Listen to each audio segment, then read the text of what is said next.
The 380 dockyard employees met this morning, uncertain of their future and still reeling after yesterday's announcement. I think it's a case Public of Works Minister Laurie Burton the delivered part the unions of an the ultimatum. workers Either and, abandon outdated and restrictive work practices or the dockyard would close. Some of those work practices highlighted by the Minister included the needlessly high levels of overtime and widespread overstaffing. Today, the employees endorsed a campaign put forward by union officials to approach all state politicians and the New South Wales Labor Council for support. They're also seeking an urgent meeting with Premier Barry Unsworth. What they've decided to do now is take the campaign public, particularly to the government, and seek them to have them understand exactly the path the Minister is taking them down. Now, what sort of feeling was there at the meeting today, Peter? There's one of extreme anger. Quite frankly, they find it inconceivable to come to grips with the fact that a minister in a Labor government is taking this type of action against the workforce. And I would think that the workforce over there will join that 20% in New South Wales that will be swinging against the government in the next elections. We met with the Minister yesterday and we expressed our concern about the possibility of a projected closure of the yard, and we've intimated that it's our desire that the yard remain open. But as the fight continues on the future of the dockyard, some questions have been raised over the real motives of yesterday's announcement. It's been suggested that the real reason the dockyard could face closure is not to save the taxpayer money, but to show that the state government has ultimate control over the union movement, especially on the question of work practices. The approach the Minister is taking is a Charles Copeman New Right approach, where he's given us an ultimatum on a whole number of issues, particularly work practices and seniority.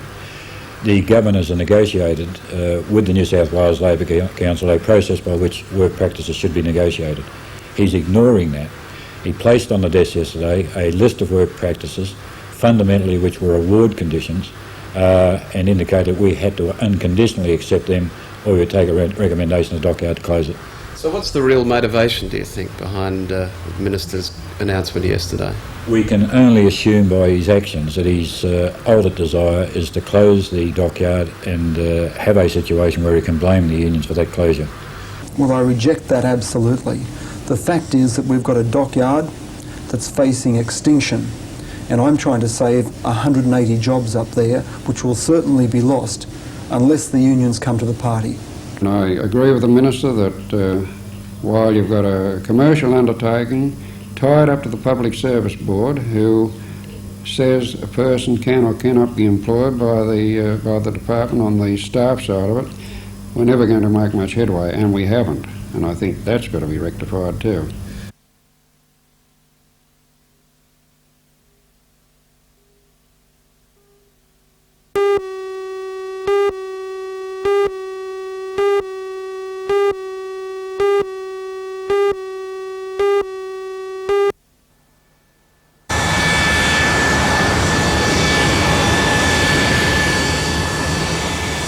Of Europe's oldest monarchy arrived at Williamtown to a warm welcome from State Treasurer Ken Booth and Group Captain Dunn.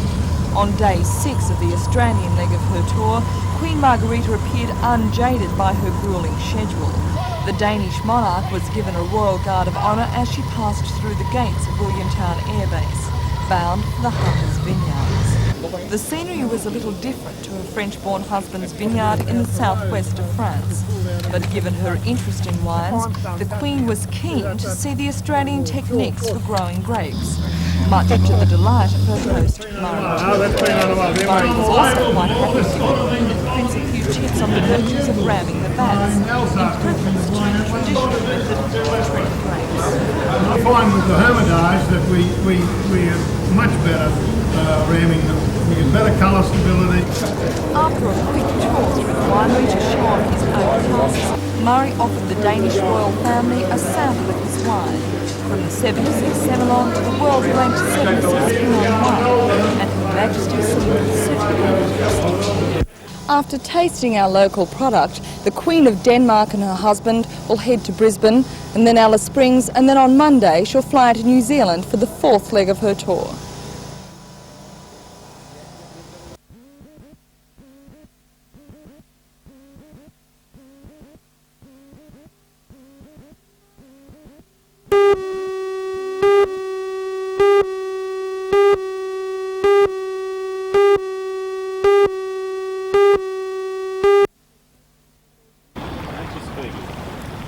Squeaky, the resident swan, was enjoying the clean, running water made available through the draining of the New Lambton Reservoir.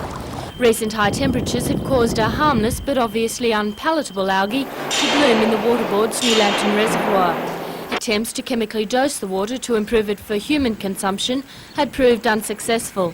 And so, for the Waterboard, the problem was what to do with 40 million litres of undrinkable water. At Shortland, the wetland centre had been suffering through a prolonged period without rainfall. Some of its natural ponds have dried up, and two recently excavated ponds at the front of the centre looked like never being full. It was an equation which had an apparent solution. So on Friday night, with the help of donated equipment and labour, the wetland centre began pumping the ponds with discarded water from the reservoir. The new water will not only fill the ponds by Monday afternoon, it will flush the water to remove some algae now accumulating around the pond edges.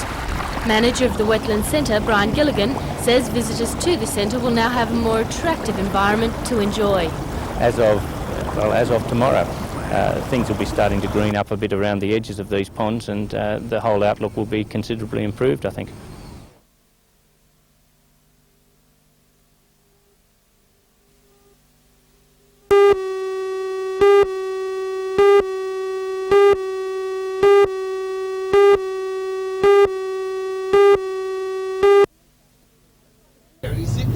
The police accident investigation squad worked into the night trying to determine the cause of the crash.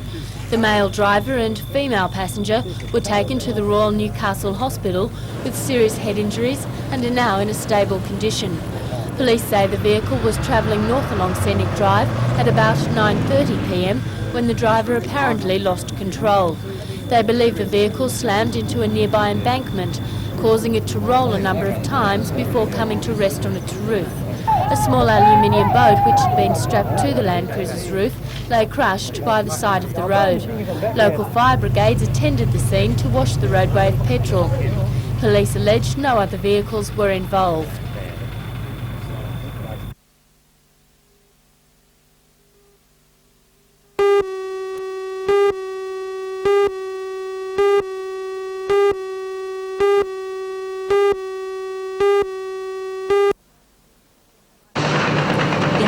Valley, the full implications of the media shake-up are yet to sink in. The ownership of most of the Hunter Valley's smaller papers will go from the Herald and Weekly Times Group to John Fairfax.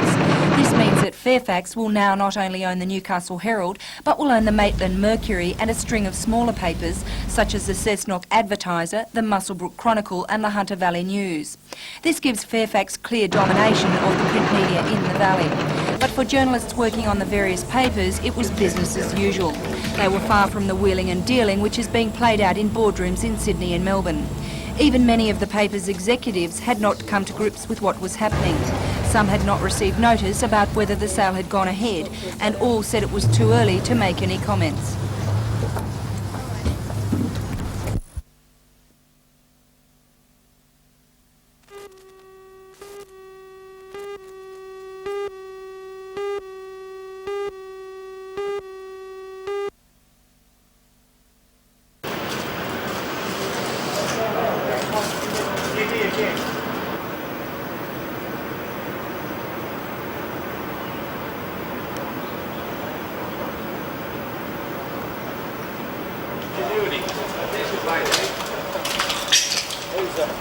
In time, we think it might have been electrical in the one of the large fluoro lights, advertising lights out the front of the building, but it has not been ascertained as yet as to the exact cause. Set to go, John? He's gone. Okay.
4 busloads of workers went to Sydney with the intention of protesting peacefully in the build-up to a meeting with Premier Unsworth at 5 o'clock this evening. Soon after arriving in Macquarie Street, their pre-laid out plan for groups of them to go inside Parliament House to lobby various politicians went wrong. Due to a lack of communication from inside and frustration among the men, there was a rush on the gate.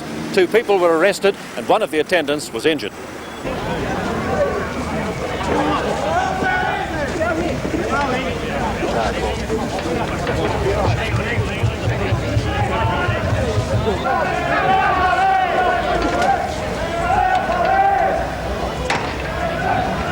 Parliamentary attendant Johnny O'Keefe received only minor injuries when caught in the rush and was due to be released from hospital late this afternoon.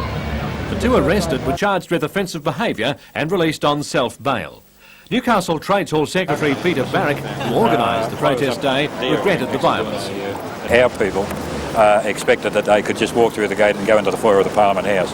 Obviously the security arrangements here are different to what they understood them, and they believed that they were going to be locked out. So the move forward was premature? It was premature, unplanned, and I think a show of frustration.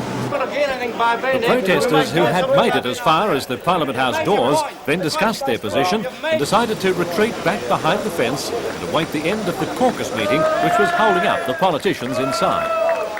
By early afternoon, politicians did come outside to talk to the men, and the workers wasted little time in approaching former dockyard employee himself, member for Waratah, John Price. You know my bloody performance, you know a lot of the individual performers over there. You've been an ex-dockyard worker yourself, you know, but that brand for us to be classed as non-performing, what chance have we got in Newcastle going to industries and trying to get another job?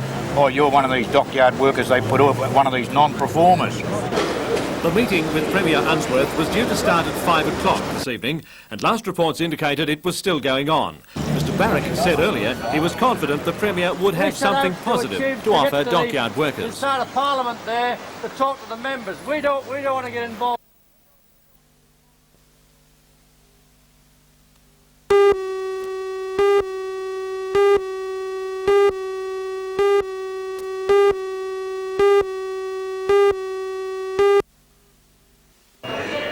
In its first year, the study was so successful the School of Nursing is running it again. The college wants women who will be giving birth between April and October of this year. Each student will be assigned to an expectant mum. He or she must maintain contact with the woman during the pregnancy, attend the birth if possible, and follow up with visits to the family after the baby is born. For many students, the program provides the first opportunity to observe the different stages of pregnancy.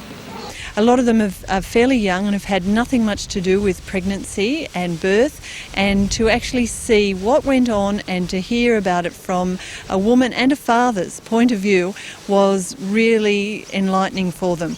Sue Altrip believes the expectant women also benefit from the study. The mothers that we had last year also said that they enjoyed having someone who thought their pregnancy was really special to talk to, and as well students have access to a lot of resources such as videos and books about pregnancy which they share with the pregnant woman if she'd like to.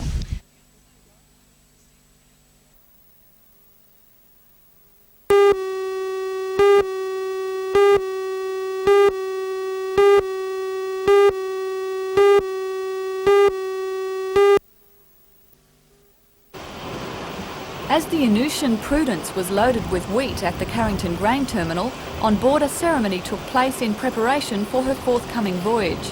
The bulk carrier, which is named after a small Greek island, was blessed in a traditional ceremony to help safeguard the captain and his crew. The ceremony was performed by Father Nicholas Skordilis, the rector of the Greek Orthodox Church in Newcastle. Under the watchful eye of St Nicholas, the patron saint of sailors, Father Skordilis placed a switch of basil, a plant traditionally linked to the crucifixion, in holy water. As visitors and the ship's officers lit candles and prayed, he vigorously blessed the ship's bridge.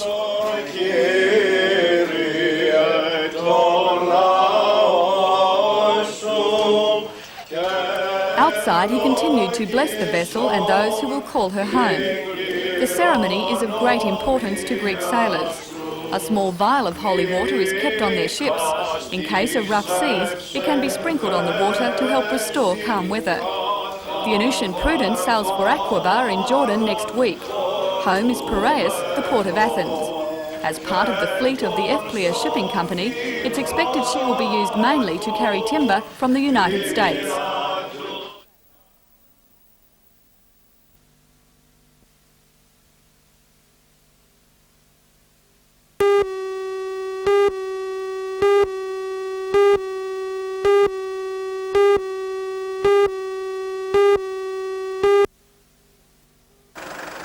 Sandy Hollow is a town of 140 people. It's a close-knit community made up of farm workers and fruit pickers.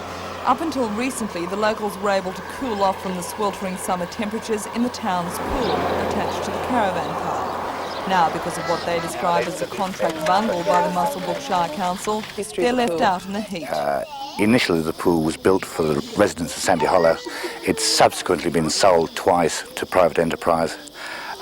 Initially, the contract of sale had a rider on it that the Sandy Hollow residents were allowed to swim in it. The second sale, this rider's been taken away. So in other words, now the people of Sandy Hollow can't swim in their pool.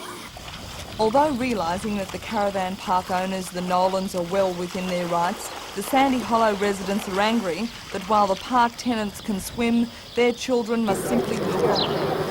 The Nolans say that when they bought the caravan park last year, they were considering allowing the locals to use the pool.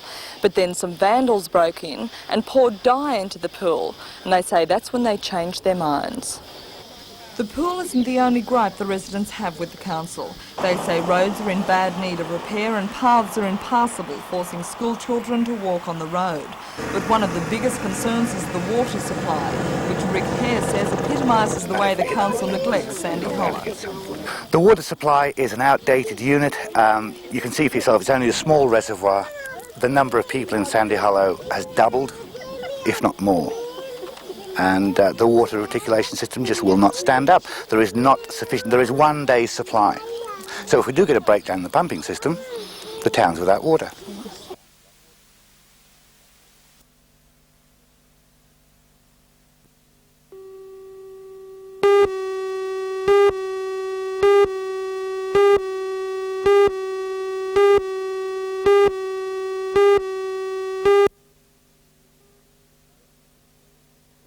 I am enjoying it, Lee, and as a matter of fact, it was great for New South Wales Rugby League to ask me to come on these coaching skills. I've been all over the state, as a matter of fact, particularly in the country, which I've always been very interested in.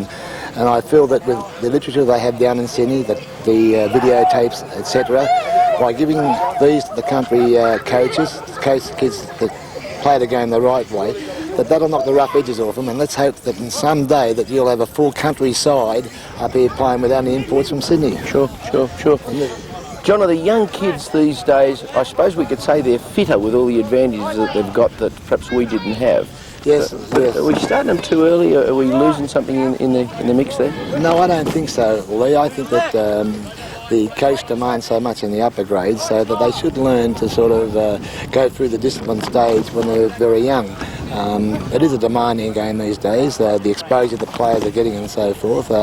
Actually, like, when the game starts up here in Newcastle, they'll find they're in a different ball game than what they have been playing for many years, and they'll find that their dedication will have to be bigger and better than ever if they're going to start there with the top birds down in Sydney.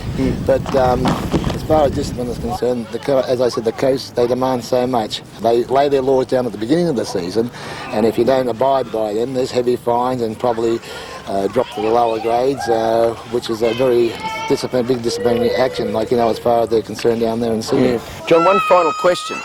99.9% of the times when this question is asked, the answer's Johnny Raper. Who's the best player you ever saw? I have got to say that the best player I've ever seen in my life is a player called Norm Provan. He was a dedicated footballer. He's a terrific image maker to the game in those days. He was good in his household, he was good in his dedication to the game, he was good on his dedication on the football field itself. I mean, he's the sort of player I'd like to see all of our players model themselves off. But to these days, there's no better image maker in our game than Wayne Pearce. He showed tremendous courage to come back from that injury, Lee, and let's hope he goes through an injury-free period this year. But his dedication to the game and also his love for the game, He's able to get on with a great deal of people, and his love for the children, as far as coaching is concerned, is something that I'm very proud to be associated with him and also with the game.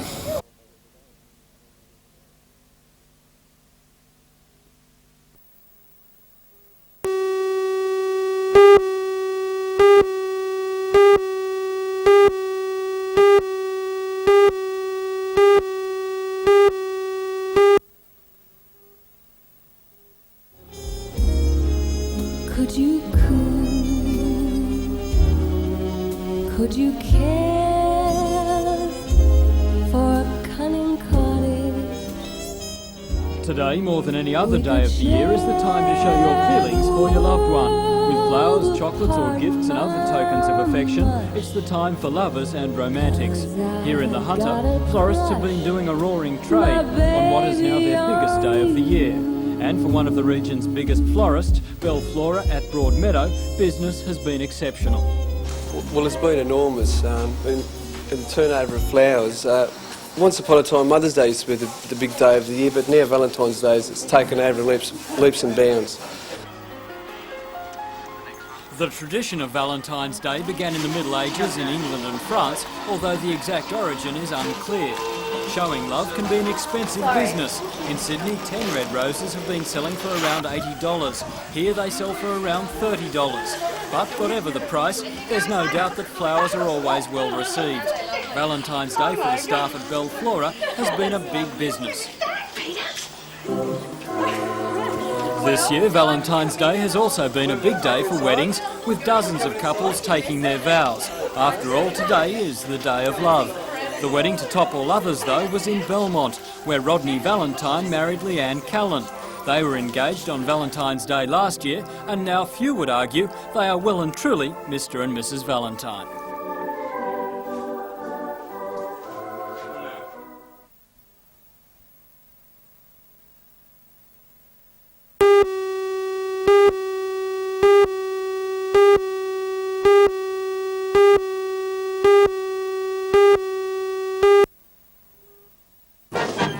The Marching Koalas High School Band is one of the region's most successful exports. They've wooed audiences in the United States and Japan, and in July they fly out for England. The band is made up of 180 members from throughout the Hunter, and today they officially launched a new fundraising effort to help with costs for the trip and with the daily running of the Marching Koalas. On weekends, members of the band will go around various local councils, offering to paint house numbers on curbs and whiz-bins for the residents. The scheme has already been accepted by the Newcastle, Lake Macquarie and Maitland councils, and the organisers are confident that others will soon follow. Already the fundraiser has been successful, raising several $1,000s in the short time it's been going. Well, they just said